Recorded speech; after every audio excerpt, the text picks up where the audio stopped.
उबरचा वाहतूक परवाना पुण्यामध्ये आरटीएनं फेटाळल्याचं कळतंय. अपील करण्यासाठी एकूण 30 दिवसांची म्हणजे महिन्याभराची मुदत दिली गेली आहे, परंतु या दरम्यान प्रवासी वाहतूक मात्र सुरू असेल. शहरांतर्गत प्रवासी वाहतुकीसाठी ॲग्रिगेटरचा परवाना मिळावा यासाठी ओला आणि उबेर या कॅब कंपन्यांनी केलेला अर्ज प्रादेशिक परिवहन प्राधिकरणानं म्हणजेच आरटीएनं आता फेटाळून लावलेला आहे. दरम्यान या निर्णयाच्या विरोधात दोनही कॅब कंपन्यांना 30 दिवसात राज्य वाहतूक प्राधिकरणाकडे अपील करण्याची संधी मिळते आहे. दरम्यानच्या काळात त्यांना प्रवासी वाहतूक सुरू ठेवण्याची परवानगी मिळाली आहे. वाहतूक परवाना पुण्यामध्ये आरटीएनं फेटाळल्याचं कळतंय.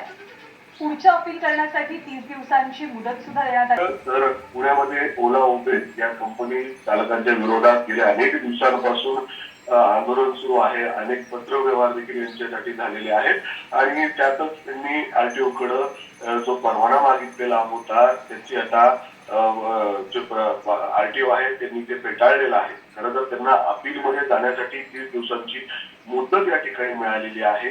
या 30 दिवसात कुठेही ओला उबेर शहरात वाहतुकीसाठी बंद करण्यात येणार नाही. त्याचबरोबर अपील मध्ये नक्की काय निर्णय लागतो त्याच्यावर त्यांची पुढची दिशा ठरेल.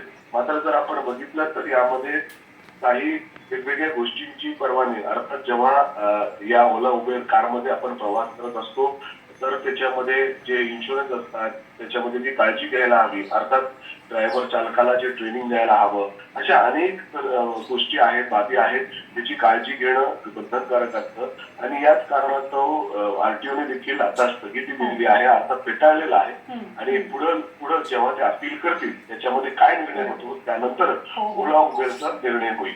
धन्यवाद निकी या माहितीबद्दल.